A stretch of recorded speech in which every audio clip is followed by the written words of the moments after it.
Hello everyone, welcome to the video on anti-thrombotic agents. The agents which will inhibit the formation of thrombus are known as anti-thrombotic agents. But let us understand what is this thrombus is made up of. Thrombus is made up of three things. One, it contains a platelet plug which is reinforced by fibrin mesh, which also includes some trapped red blood cells, trapped RBC. So the formation of platelet plug is known as primary hemostasis, whereas formation of fibrin mesh is known as secondary hemostasis. So whenever there is a blood vessel rupture is there, it includes all this formation. Now, so anti-thrombotic agents will inhibit all these process. The agents which will inhibit platelet plug formation are known as anti-platelet agents. Antiplatelet agents, whereas the agents which will inhibit the formation of fibrin are known as anticoagulants. Now understand this word. Coagulation is a process in which there are a lot of enzymes and proteins are formed, and the final protein is fibrin. So anticoagulants will inhibit the formation of fibrin. Now along with that, already formed fibrin can also be inhibited by fibrinolytics. So the agent which will inhibit the already formed fibrin are known as fibrinolytics.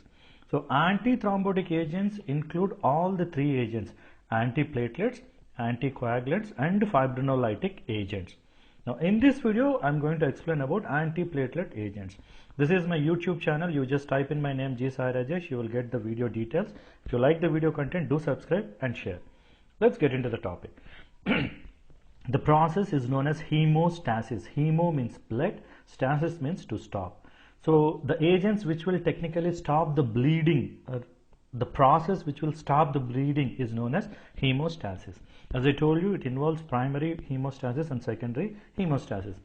In the primary hemostasis, whenever blood vessel rupture is there, blood vessel contraction occurs, which includes the formation of platelet plug. After that, simultaneously coagulation pathway is activated, and that platelet plug is strengthened by a protein mesh called as fibrin. So this process is called as secondary hemostasis.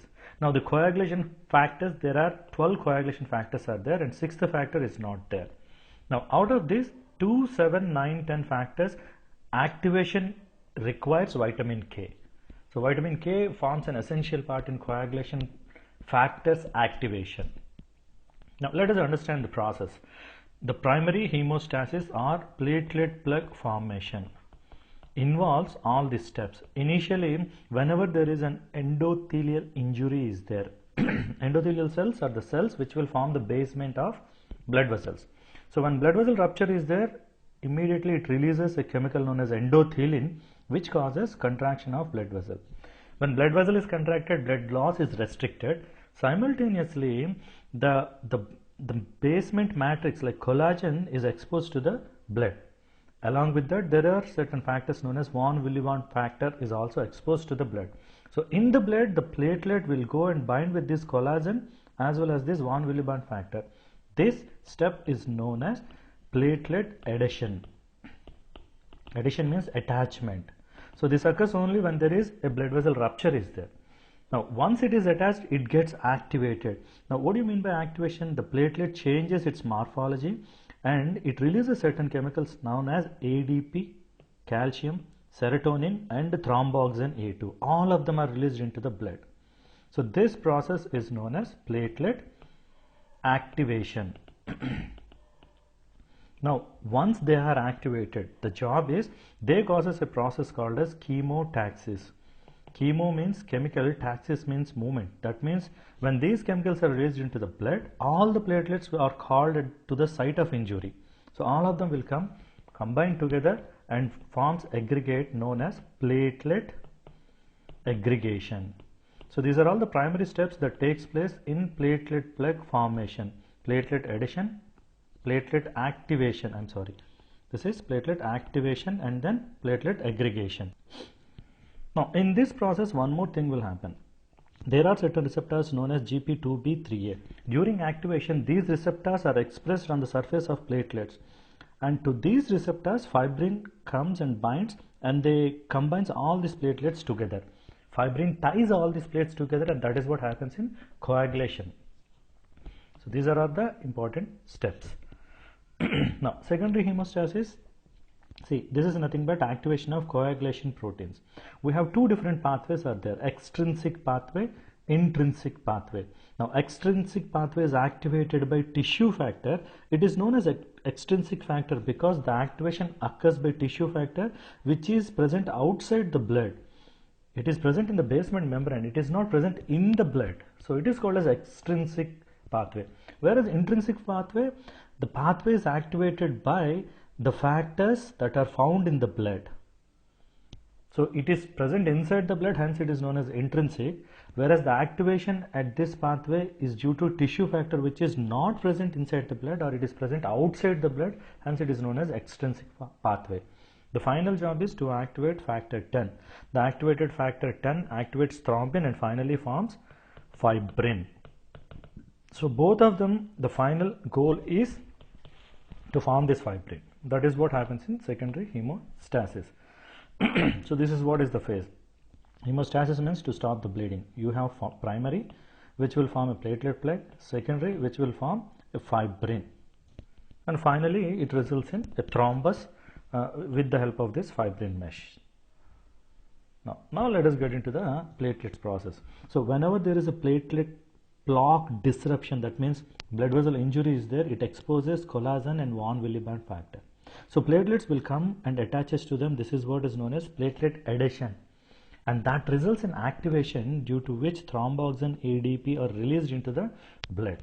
Now the job of this thromboxane ADP is platelet recruitment and activation, that finally causes expression of GP2B3A receptors, and it results in platelet aggregation. These are all the process. Now the agents which are acting in this process are, look at them. Cyclooxygenase is the enzyme which is responsible for the formation of thromboxane A2, which is inhibited by aspirin.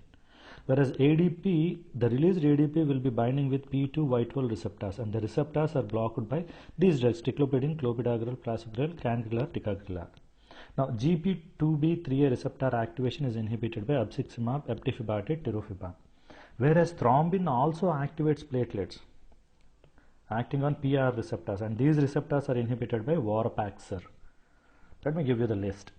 So COX inhibitor is aspirin, whereas PDE inhibitor, now PDE phosphodiesterase will causes vasodilation, and it acts as the phosphodiesterase inhibitor also inhibits platelet aggregation. The agent is dipyridamole. Dipyridamole is also known as enodilator. Okay, ADP, the receptors like P2Y12 are blocked by two different kinds of drugs. One, reversible inhibitors, two, irreversible inhibitors. Cangrelor, ticagrelor are newer drugs which are reversible inhibitors, whereas the receptors are irreversibly inhibited by ticlopidine, clopidogrel, prasugrel.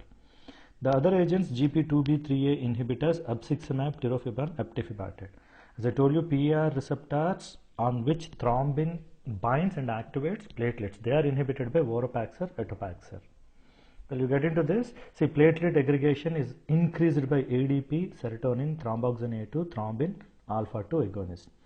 Whereas it is decreased by prostacyclins, cyclic AMP, aminosalicylic acid. All these are drugs. Individually, when you see the drugs, aspirin, it irreversibly inhibits cyclooxygenase and inhibits platelet activation. Low doses will prevent myocardial infarction and recurrence. This is an important one. Next, clopidogrel, prasugrel, ticagrelor, ticlopidine, all of them, they bind with ADP receptor and inhibits activation of platelets. Now see, these are alternative to aminosalicylic acid. Instead of aspirin, these drugs can be taken. Now the major problems are, they cause hemorrhage, bleeding, leukopenia, white blood cell number reduction, thrombocytopenic purpura. Platelet numbers also will get reduced. Now the last class, abciximab, eptifibatide, tirofiban, which will inhibit GP2B3A receptors activation. That results in decreased aggregation and it prevents cross-linking reaction. So fibrin cannot bind with them. So the process starts at primary hemostasis. It is used mainly in acute coronary syndromes and post-angioplasty. Thank you for watching this video. If you like the video, do subscribe and share.